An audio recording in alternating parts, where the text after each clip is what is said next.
ఆంధ్రప్రదేశ్లో కూటమి ప్రభుత్వం కొలువుదీరి 6 నెలలు దాటుతున్నటువంటి నేపథ్యంలో అసలు కూటమి ప్రభుత్వం ఇచ్చిన హామీలను అమలు చేయడం లేదు.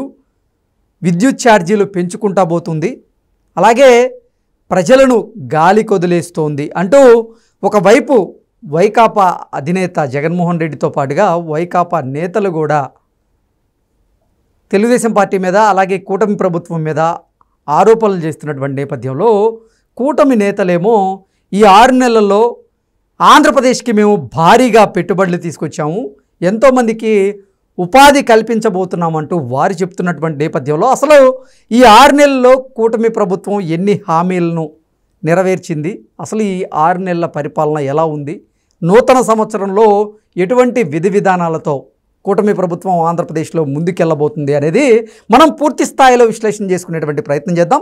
ప్రస్తుతం మనతో పాటు ఉన్నారు జనసేన పార్టీ అధికార ప్రతినిధి శ్రీనివాస్ గారు. సార్తో మాట్లాడదాం. సార్ నమస్తే. సార్ నమస్తే. ఆంధ్రప్రదేశ్లో కూటమి ప్రభుత్వం కొలువుదీరి 6 నెలలు దాటింది.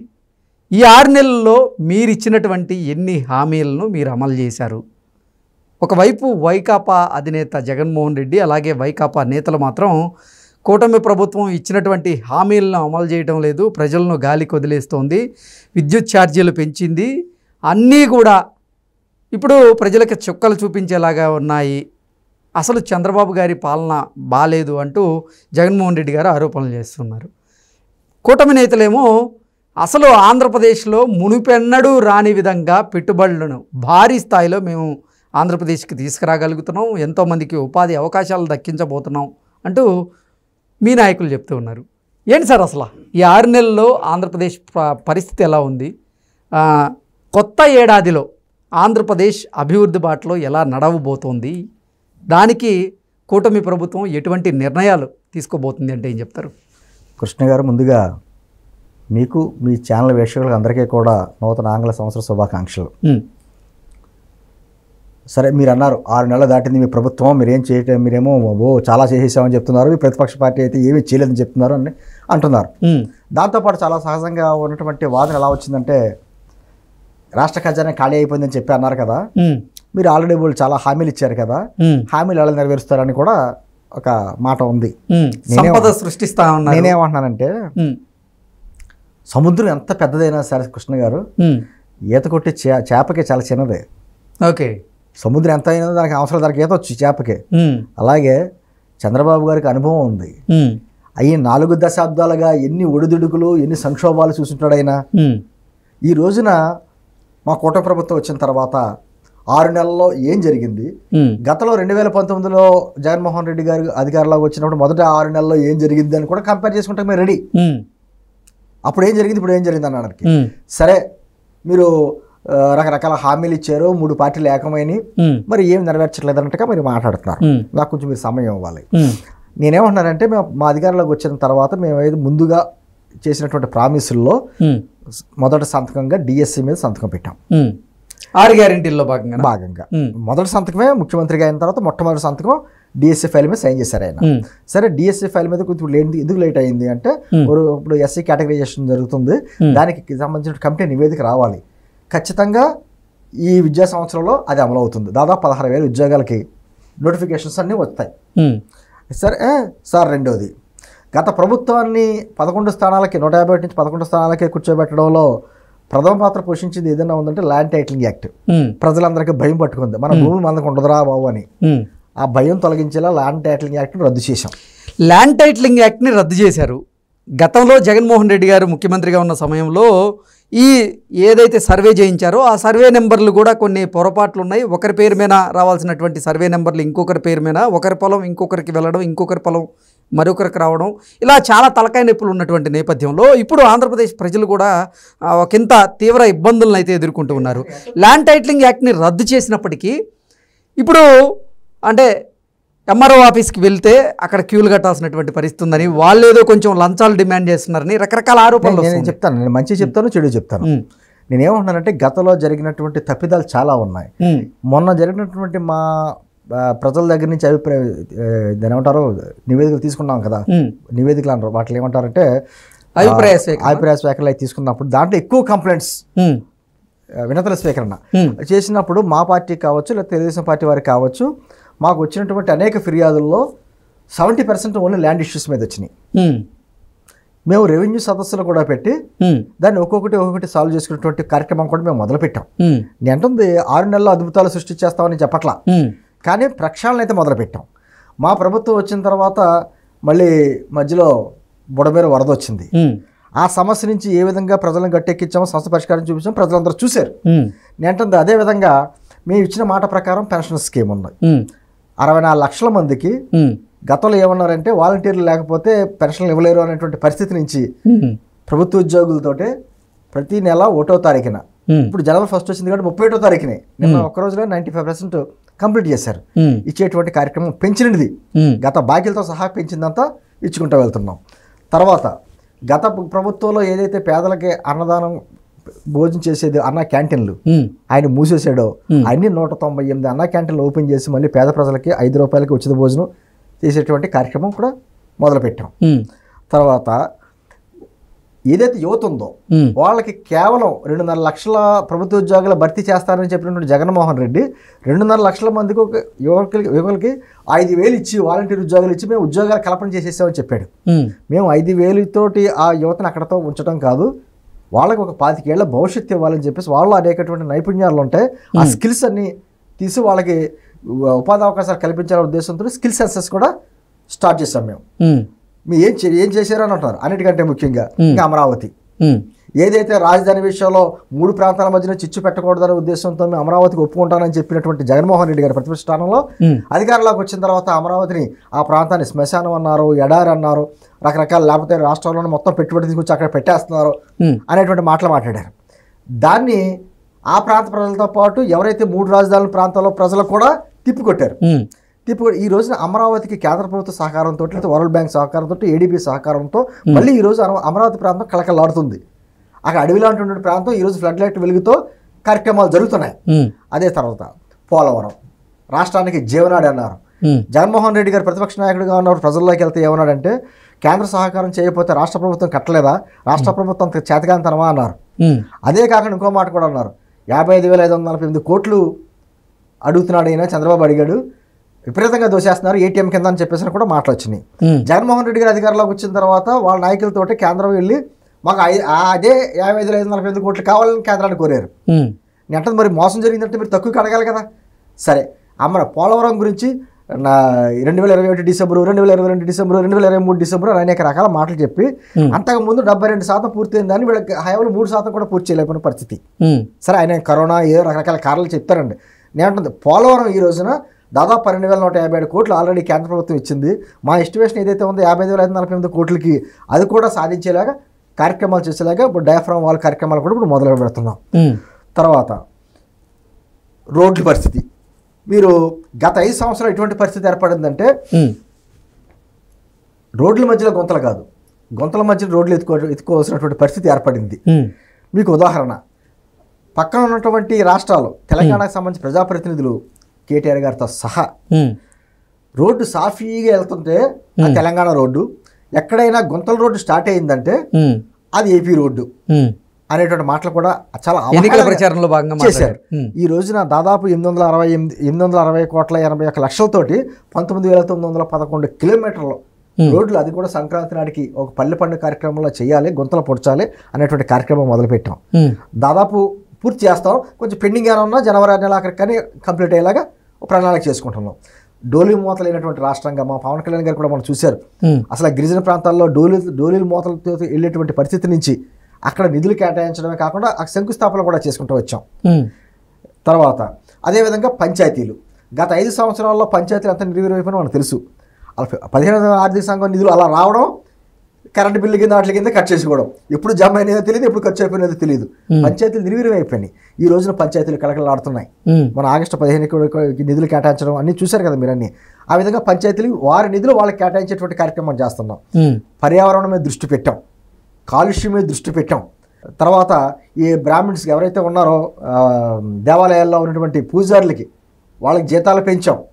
నేను అంటుంది ఇది చెప్పుకుంటా వెళ్తే. అదేవిధంగా రైతులకి గతంలో 5 నెలలు 6 నెలలు అయినా డబ్బులు పడేవి కాదు. ఈ రోజున 24 గంటల ప్రతి అకౌంట్లో డబ్బులు పడుతున్నాయి. మొన్న ఒకళ్ళు చెప్పారు రైతు 4 గంటల డబ్బులు పడ్డదట. నేంటే ఎక్కడ చిన్న చిన్న లోపాలు లేవని అన్నాం, చిన్న చిన్న లోపాలు ఉంటాయి. 6 నెలల్లో అవన్నీ సరి చేసుకుంటూ వెళ్తున్నాం. ఎగ్జాక్ట్లీ. అంటే చంద్రబాబు గారి నాయకత్వంలో, అలాగే పవన్ కళ్యాణ్ గారి నాయకత్వంలో ఇప్పుడు కూటమి ప్రభుత్వం, అలాగే ఆంధ్రప్రదేశ్ అయితే అభివృద్ధి బాటలో దూసుకు వెళ్తూ ఉంది. దాంట్లో ఎటువంటి అభ్యంతరం లేదు. కాకపోతే ఈ ల్యాండ్ టైటిలింగ్ యాక్ట్ ఏదైతే ఉందో, ల్యాండ్ టైటిలింగ్ యాక్ట్కి సంబంధించి ఆ తప్పులు ఏవైతే ఉన్నాయో, గత ప్రభుత్వం చేసినటువంటి తప్పులు, వాటిని సరిదిద్దుకునేటువంటి ప్రయత్నం చేస్తున్నటువంటి దాంట్లో భాగంగా ఇప్పుడు ఎంఆర్ వాళ్ళు రైతుల దగ్గర నుంచి కూడా డబ్బులు దండుకునేటువంటి ప్రయత్నం చేస్తున్నారనేటువంటి వార్తలు వస్తూ ఉన్నాయి. మీరు ప్రభుత్వం దృష్టికి కానీ, లేకపోతే పవన్ కళ్యాణ్ గారి దృష్టికి కానీ, చంద్రబాబు గారి దృష్టికి కానీ ఈ అంశాన్ని ఎందుకు తీసుకువెళ్ళడం లేదు? ఎందుకు తీసుకెళ్ళలేదు అని మీరు ఎందుకు అనుకుంటారు? వాళ్ళ దృష్టి కూడా వచ్చింది. నేను ఎందుకంటే ఇది ఒకటే కాదు సమస్యలు లేవని నేను అనట్లేదు. నేను అంటుంది ఈ సమస్యల్లో ఇప్పుడు చంద్రబాబు గారు, పవన్ కళ్యాణ్ గారు చిత్తశుద్ధితో 24/7 కష్టపడితే వ్యవస్థలో సెట్ అవ్వవు. ఎగ్జాక్ట్లీ. కింద ఉన్నటువంటి నాయకత్వం కూడా, అధికారులు కావచ్చు, ప్రజాప్రతినిధులు కావచ్చు, వాళ్ళు కూడా అదే చిత్తశుద్ధితో పనిచేయాలి. రైతుల్ని దోచుకునేటువంటి పరిస్థితి ఇప్పుడు ఎంఆర్ఓలో ఉంటే, అంటే కొంతమంది ఎంఆర్ఓలు, అందరూ కూడా కాదు. కృష్ణ గారు, నాకు అర్థమైంది. ఈ సర్వే నెంబర్లలో తప్పిదాలు ఏవైతే ఉన్నాయో వాటిని సరిచేయమని ఎంఆర్ఓ వాళ్ళ దగ్గరికి వెళ్తే వాళ్ళు డబ్బులు డిమాండ్ చేసి, మీరు డబ్బులు ఇస్తేనే మేము మారుస్తాం అనడం ఎంతవరకు కరెక్ట్ అంటారు? చెప్పింది మన భారతదేశంలోనే అతి పెద్ద సమస్య కరప్షన్. అవినీతి ఒక చోట ఉంది, ఒక చోట లేదు అని కాకుండా ఒక చోట ఎక్కువ ఉంటుంది, కాస్త తక్కువ ఉంటుంది. కరప్షన్ విషయంలోనే ఫస్ట్ ప్లేస్ లో ఎప్పుడు రెవెన్యూ డిపార్ట్మెంట్ ఉంటుంది, సెకండ్ ప్లేస్ పోలీస్ డిపార్ట్మెంట్ ఉంటుంది. అంటే ఆ డిపార్ట్మెంట్ని ప్రక్షాళన చేసేలాగా ఇప్పుడు చంద్రబాబు గారు కానివ్వండి, పవన్ కళ్యాణ్ గారు కానివ్వండి, ఎందుకు ప్రణాళికలు సిద్ధం చేయడం లేదంటే సార్ 6 నెలలు అయింది, మాకు కొంచెం ఊపిరి పీల్చుకునే టైం కూడా ఇవ్వాలి కదా. 60 నెలల విధ్వంసం చూశారు, 6 నెలల్లోనే మొత్తం వెలుగులు కావాలంటే ఎలాగా? మేము ఏం చేసామనుకో, అంటే ఏమి చేయట్లేదు అంటారు కదా. ఉచిత ఇసుక పదానికి పెట్టాం, కానీ లోపాలు ఉన్నాయి, అక్కడ ఖచ్చితంగా లోపాలు ఉన్నాయి. లోపాలు సరి చేసుకుంటూ వెళ్తున్నాం. గతంలో జగన్మోహన్ రెడ్డి గారు ఏమన్నారు? నేను మద్యపాన నిషేధం చేస్తేనే ఓట్లు అడుగుతానన్న వ్యక్తి కేవలం మద్యం మీద ఏ విధంగా దండుకున్నారో ఈ రోజు ఆ స్కామ్ కూడా రన్నింగ్ అవుతుంది కదా, దాని మీద విచారణ జరుగుతుంది. అటువంటిది దాని మీద కూడా ఒక విధమైన నూతన విధానం తీసుకొచ్చాం. లోపాలు ఉన్నాయి అక్కడ కూడా, ఆ లోపాలు కూడా సరి చేసుకుంటూ వెళ్తున్నాం. నేను అంటే అదేవిధంగా విద్యా వ్యవస్థలో గతంలో ఏమన్నారంటే కేవలం స్కూల్కి బయట రంగులేసి మొత్తం విద్యా వ్యవస్థలో మార్పులు తెచ్చేసామన్నారు. మేము ఆ విద్యా వ్యవస్థలో 6 పాఠశాల వ్యవస్థ నుంచి 4 పాఠశాల వ్యవస్థ తీసుకొచ్చి దాంట్లో ఒక ప్రక్షాళన లోకేష్ గారు దాని మీద ఫుల్ కాన్సన్ట్రేషన్ చేసి ఆయన చేసుకుంటూ వస్తున్నారు. దానికి సంబంధించి జీవో 117 కూడా రద్దు చేశారు. తర్వాత కేంద్రం నుంచి మనకి కృష్ణ గారు అనేక రకమైనటువంటి ఇవి వస్తాయి, పథకాలు వస్తాయి. అవును, అవన్నీ కూడా డైవర్ట్ అయిపోయినాయి. మీకు గుర్తున్నా ఉంటుంది, మొన్న కలెక్టర్ మీటింగ్లో నరేగా సంబంధించిన నిధులు వచ్చినాయి సార్, వచ్చినాయి, ఏమైనా ఏమైపోయినా తెలియదు. అదేవిధంగా అడవులకు సంబంధించి పర్యావరణ సంబంధించినటువంటి దాదాపు 18 కోట్లు వచ్చినాయి సార్ అని సీఎం గారు అడిగారు. ఏవైనా 18 కోట్లు అంటే ట్రెజరీకి అయితే వచ్చినాయి సార్, మరి ఎక్కడ రిలీజ్ అనేది తెలియదు. అంటే ఆ పథకాలకు సంబంధించిన నిధులు మళ్ళీ ఆ పథకాలకే ఖర్చు పెట్టే విధంగా చేసుకుంటూ వస్తున్నాం. అన్నిటికంటే ముఖ్యంగా కృష్ణ గారు, గత 10 సంవత్సరాల్లో చాలా ఇబ్బందికరమైన వాతావరణం ఏర్పడింది. ఏంటంటే 2 రాష్ట్రాల మధ్య ఉన్నటువంటి విభజన సమస్యలు ముందుకు వల్ల అప్పట్లో తెలుగుదేశం గవర్నమెంట్ ఉన్నాయి, ఇక్కడ కేసీఆర్ గవర్నమెంట్కి ఇద్దరికి సఖ్యత, విభజన హామీలు అనేది ఇంకా పూర్తి స్థాయిలో నెరవేరలా. మొన్న జగన్మోహన్ రెడ్డి గారి గవర్నమెంట్లో కేసీఆర్ గారు ఉన్నప్పుడు ఏమో ఇద్దరు కలిసి వచ్చారు, కౌలించుకున్నారు, ముద్దులట్టుకున్నారు, స్వీట్లు తినిపించుకున్నారు, కానీ విభజన సమస్య ఒకటే పరిష్కారం అవ్వాలి. ఈ రోజున విభజన సమస్య పరిష్కారానికి ఒక అడుగు ముందుకేసాం. ఒక కమిటీ ఏర్పాటు చేసేటువంటి తెలుగు ప్రజల మధ్య అదొకటి చేసుకుంటూ వచ్చాం. అదేవిధంగా తిరుపతి దేవస్థానం ప్రపంచంలో ఉన్నటువంటి తెలుగు హిందూ భక్తులందరికీ కూడా ప్రముఖ పుణ్యక్షేత్రమైనటువంటి తిరుపతిని ఎంత సర్వనాశనం చేశారో చూసాం. లడ్డు వివాదం కావచ్చు, రకరకాలు వచ్చినాయి. ఈ రోజున తిరుపతి ప్రక్షాళన తీసుకు అక్కడ కూడా కార్యక్రమాలు చేసుకుంటూ వెళ్తున్నాం. మన తోటి తెలుగు వారు అయినటువంటి తెలంగాణ వారికి కూడా వాళ్ళ ప్రజాప్రతినిధులకు లెటర్లు ఇచ్చేటువంటి అవకాశం అది కూడా కల్పించాం అని అంటుంది. మీరు ఏం చేశారు అంటారు కదా, ఏం చేశారన్న వాళ్ళకి చెప్పాలి మీరనే. అదేవిధంగా చేనేత కార్మికులకి వాళ్ళకి జిఎస్టీ నుంచి మినహాయింపు ఇచ్చాం. ఎస్సీ ఎస్టీలకి సోలార్ పవర్ పెట్టుకుంటే 300 యూనిట్ వరకు 75,000 వరకు వాళ్ళకి సబ్సిడీ, ఎస్సీ ఎస్టీలకి అయితే పూర్తి సబ్సిడీ. నేను అంటుంది ఈ విధమైనటువంటి సంపద సృష్టించేటువంటి కార్యక్రమాలు, అభివృద్ధి చేసేటువంటి కార్యక్రమాలతో పాటు దాదాపు 2.6 లక్షల మందికి ఉపాధి కలిగేలాగా 182,162 కోట్ల పెట్టుబడులు ఇంధన రంగంలో కావచ్చు, పారిశ్రామిక రంగంలో కావచ్చు ఒప్పందాలు జరిగినాయి. నేనేమంటున్నానంటే ఈ విధంగా సంపద సృష్టించుకుంటా, అదేవిధంగా సంక్షేమానికి కూడా ఎక్కడ ఇబ్బంది కలగకుండా చేసుకుంటా, రాష్ట్రాన్ని స్వర్ణాంధ్రప్రదేశ్గా తీసుకెళ్ళడానికి ఒక విజన్ డాక్యుమెంట్ 2047 కూడా రిలీజ్ చేసాం. దాంట్లో ఉన్నది పేదరికం లేనటువంటి సమాజం ఉండాలి ఇప్పటికి 2047 అంటే కరెక్ట్గా భారతదేశానికి స్వాతంత్రం వచ్చి 100 సంవత్సరాలకి. అదేవిధంగా ఉపాధి అవకాశాలు పెరగాలి, మౌలిక సదుపాయాలు పెరగాలి, రైతులకు కూడా టెక్నాలజీని అనుసంధానం చేయాలి, డీప్ టెక్ లాంటివి రావాలి అంటే ఒక విధమైనటువంటి డాక్యుమెంట్ కూడా రిలీజ్ ముందుస్తూ దాని ప్రణాళిక విధానం. ఎందుకంటే చంద్రబాబు గారు అప్పట్లో ఉన్నప్పుడు 90s ఉన్నప్పుడు ఏమనేవారంటే 2020 విజన్ అంటే చాలా మందికి అర్థమయ్యేది కాదు. ఈ రోజున అర్థమవుతుంది మన సైబరాబాద్ సిటీ చూస్తుంటే. ఆ రోజు మొక్కే ఈరోజు ఇంత ఇదివైనటువంటి విస్తరించింది. నేను ఏమంటానంటే జగన్మోహన్ రెడ్డి గారిని మీరు అన్నారు కదా ఏమీ జరగట్లేదు చంద్రబాబు గారు 2047 విజన్ అంటున్నాడు ఏమంటానండి, ఒక్కసారి రాత్రి మాటలు ఆ కేబుల్ బ్రిడ్జ్ ఎక్కి నుంచోమనండి, ఆ లైట్లు వెలుతురులో కనపడతా ఉంటుంది. హైదరాబాద్లో ఉన్నామా మరి సింగపూర్లో ఉన్నామా ఆ ఫ్రేమ్ కానీ ఆ లైటింగ్ ఫ్రేమ్ కానీ మీరు డ్రాగమ్ గేస్తే చంద్రబాబు గారి ముఖం వస్తుంది, చంద్రబాబు గారి పిక్చర్ వస్తుంది అక్కడ. అటువంటి విజన్తో ఆయన చేస్తున్నాడు. నేనేమంటానంటే ఈ రోజున ఆయన కష్టపడుతున్నాడు చంద్రబాబు గారు. ఆయనకి తోడుగా అగ్నికి వాయువు తోడైనట్టు పవన్ కళ్యాణ్ గారు ప్రజలలో కళల్లో సంతోషం చూడాలి అనేటువంటి విధానంతో ఒక ఉప ముఖ్యమంత్రి అయ్యి ఉండి రోడ్డు నిర్మాణానికి వెళ్ళి సరైన ఆ పరిశీలన కూడా చేసుకుంటూ వచ్చారు. మన కంకిపాటి దగ్గర చూశారు కదా, నిజంగా కరెక్ట్గా వేస్తున్నారా లేదా, నిధులు సద్వినియోగం అవుతున్నాయా లేవని. నేనేమంటుంది ఈ విధమైనటువంటి కార్యక్రమం చేసుకుంటానే వ్యవస్థల ప్రక్షాళన, రేషన్ మాఫియా చూస్తున్నారు కదా పేర్నాని గారిది, ఆయన రోడ్డు రవాణా శాఖ మంత్రిగా కూడా ఉన్నాడు. రోడ్డు రవాణా శాఖ మంత్రిగా ఏం చేశాడో తెలియదు కానీ బియ్యం రవాణా మాత్రం బాగా చేశాడు ఆయన. ఆ కార్యక్రమం జరిగింది, తప్పించి తిరుగుతున్నాడు 4 రోజులు బట్టి. పైగానే మహిళలు అడ్డపెట్టి రాజకీయం చేసుకుంటాడు ఆయన. ఆ విధంగా దాంతోపాటు సోషల్ మీడియా సైకోలు గత 5 సంవత్సరాల్లో మహిళల మీద ఎంత విధంగా దారుణమైనటువంటి కామెంట్లు చేశారో, ఏ విధంగా మార్ఫింగ్ వీడియో చేశారో వాళ్ళందరి మీద చర్యలు తీసుకుంటున్నాం. ఒక పక్కన ఏపీఎండిసి వెంకటరెడ్డి కావచ్చు, కొంతమంది ఉన్నారు వీళ్ళంతా మధ్యలోని ఇసుకలోని చేసేటువంటి వాళ్ళందరి మీద కూడా చర్యలు తీసుకున్నటువంటి కార్యక్రమం, అది కూడా చట్టబద్ధంగా రాజ్యాంగబద్ధంగా, మళ్ళీ కక్షధోరణితో చర్యలు కాకుండా. అంటే ఆంధ్రప్రదేశ్లో జరుగుతున్నటువంటి రేషన్ బియ్యం అక్రమ రవాణాలో ఇప్పుడు జనసేనకు సంబంధించినటువంటి కొంతమంది నేతలు ఎమ్మెల్యేలు కూడా ఇన్వాల్వ్ అయి ఉన్నారు అనేటువంటి వార్తలు వస్తూ ఉన్నాయి. ఖచ్చితంగా దీని ఏమంటానంటే నేను ముందు చెప్పానమాట, చంద్రబాబు గారు పవన్ కళ్యాణ్ గారు చిత్తశుద్ధితోటి నిజాయితీతో పనిచేస్తే సరిపోదు. కింద ఈ ప్రభుత్వం రావడానికి కారణమైనటువంటి ప్రజలకి ఎవరైతే ప్రజాప్రతినిధులు ఉన్నారో అదేవిధంగా అధికారుల సహకారం కూడా కావాలి, ఖచ్చితంగా కావాలి. అది మొన్న పవన్ కళ్యాణ్ గారు కలెక్టర్ మీటింగ్లో మాట అన్నారు, నేను అక్కడికి వెళ్ళి కాకినాడ పోర్టులో రేషన్ రైస్ పట్టుకున్న తర్వాత కూడా 3 చెక్ పోస్టులు పెట్టినా కూడా ఇంకా వెళ్తుందంటే ఎలా సాధ్యమైంది? ఖచ్చితంగా సాధ్యం ఉంది. అవినీతి అని అంటుంది, నేను అంటుంది మొహమాటం లేకుండా చెప్తున్నా. స్థానిక ఎమ్మెల్యేకి తెలియకుండా, స్థానిక పోలీస్ డిపార్ట్మెంట్కి తెలియకుండా, స్థానిక రెవెన్యూ డిపార్ట్మెంట్కి తెలియకుండా, విజిలెన్స్ సిబ్బందికి తెలియకుండా, పోర్టు సిబ్బంది తెలియకుండా ఒక లారీ కొన్ని 100 కిలోమీటర్లు దాటుకుంటా వచ్చి పోర్టులో అడుగు పెట్టలేదు. ఎగ్జాక్ట్లీ. నేను ఎవరి పేర్లు చెప్పను, కానీ ఖచ్చితంగా కింద లోపాలు ఉన్నాయి. మరి అంటే వాటన్నింటినీ కూడా ప్రక్షాళన చేసేలాగా ఇప్పుడు చంద్రబాబు గారు కానివ్వండి, ఇటు పవన్ కళ్యాణ్ గారు కానివ్వండి, ఎందుకు చర్యలు చేపట్టడం లేదు? చేపట్టడం లేదని మీరు అనొద్దు, చర్యలు జరుగుతున్నాయి.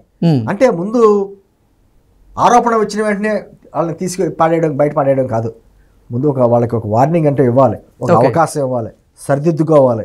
ఈ రోజున మొన్న మీటింగ్లో కూడా అదే మాట్లాడారు, ప్రజలు గమనిస్తున్నారు మనం ఏం చేస్తున్నాం అన్నది. ఖచ్చితంగా ప్రజలు ఏదో 164 సీట్లు వచ్చినాయి కాబట్టి ఇదే కంటిన్యూ అయిపోద్ది, మనం 10 సంవత్సరాలు మనమే ఉంటాం అనుకుంటే భ్రమంలో ఉండొద్దు. మనం మంచిగా పనిచేసుకుంటే ప్రజలు మరో అవకాశం ఇస్తారు. మనం కానీ గత ప్రభుత్వం ఎలా చేసిందో అలాగే కార్యక్రమాలు మనం చేసుకుంటే మాత్రం మనల్ని కూడా తిరిగి ప్రజలు బుద్ధి చెప్తారు. కాబట్టి ప్రజలు పాలకులు, మనం సేవకులు, అదే దృష్టితో మనం వెళ్ళాలి తప్ప అధికారం మనకి ఎంత పెద్ద మెజారిటీ ఇచ్చారు కాబట్టి కళ్ళు మూసుకుపోయి ప్రయాణం చేస్తే మాత్రం బొప్పు కడుతుంది అనేటువంటి విధానం కూడా మేము చెప్పారు అక్కడ. చంద్రబాబు గారు కావచ్చు, పవన్ కళ్యాణ్ గారు కావచ్చు. నేనేమంటున్నానంటే 2024 అయిపోయింది, 2025లో అడుగుపెట్టాం. ఇది నేను కూటమి విజయనామ సంవత్సరం అంటాను. ఓకే, కూటమి విజయనామ సంవత్సరం. వచ్చే సంవత్సరాలు కూడా ఉండదు, కూటమి అభివృద్ధి నామ సంవత్సరం, కూటమి సంక్షేమ నామ సంవత్సరం, కూటమి పెట్టుబడి నామ సంవత్సరం, ఆఖరి కూటమి స్వర్ణాంధ్ర నామ సంవత్సరం జరుపుకుంటాం. ఎందుకంటే ఈరోజు చిత్తశుద్ధితో పనిచేస్తుంది ప్రభుత్వం. ఓకే, ఈరోజు 1వ తేదీ 1వ నెల 2025, అంటే మొత్తం కూడితే 11 వస్తూ ఉంది. సో అంటే వైసీపీకి అలాగే అసలు సంస్థాగతంగా వైసీపీని ఇబ్బంది పెట్టేలాగా ఈ సంఖ్య ఉంది అంటూ ఇది నిజంగా మీరు అన్నట్లుగా కూటమి నామ సంవత్సరంగా దాన్ని కీర్తిస్తూ ఉన్నారు. అంటే నేను అంటుందండి, సంఖ్యాశాస్త్రం మీద నాకైతే పెద్ద నమ్మకాలు ఉండవు, కానీ అది స్వయంకృతాపరాధం అంటాను నేను. 151లోంచి ప్రజల మధ్యలో 5 ఎత్తిపోయారు, 11కి స్థానానికి ఉంచారు అంటే అది ఖచ్చితంగా వాళ్ళ స్వయంకృతాపరాధం. అంటే ఒక విధమైనటువంటి అధికార దాహంతో ఉండి 30 సంవత్సరాలు మేమే ఉంటాం, మళ్ళీ ఎవరో పేకలేరు అనేటువంటి ఒక అహంభావంతో ప్రబలం చేశారో ప్రజలు ఎక్కడ ఉంచాలో అక్కడ ఉంచుతారు సార్. ఇది రాచరికం కాదు. ప్రజాస్వామ్య దేశంలో అహంకారం కళ్ళకెక్కితే ప్రజలు ఎక్కడ కూర్చోబెట్టాలి అక్కడ కూర్చోబెడతారు. ఉదాహరణ అది. ఓకే, అంటే 2025లో మీరు ఇచ్చినటువంటి హామీలను నెరవేర్చే దిశగా ఇప్పుడు కూటమి ప్రభుత్వం అయితే అడుగులు వేయబోతుందంటారా? ఖచ్చితంగా. దాంట్లో ఎటువంటి నిర్మోహమాటం లేకుండా గతంలో మన రాష్ట్రాలను చూసి పక్క రాష్ట్రాలు ఏవైతే హేళనగా చూసాయో అవే రాష్ట్రాలు ఆంధ్రప్రదేశ్ అంటే సాంస్కృతికంగా కావచ్చు, చారిత్రాత్మకంగా కావచ్చు, పర్యాటకంగా కావచ్చు, వాణిజ్యపరంగా కావచ్చు, ఒక కేంద్రంగా ఏ విధంగా ఆంధ్రప్రదేశ్ ఉండాలో అటువంటి ప్రణాళిక సిద్ధం చేసి మేము ప్రయాణం చేస్తున్నాం. ఖచ్చితంగా సక్సెస్ అవుతాం. Okay sir, thank you so much అండి.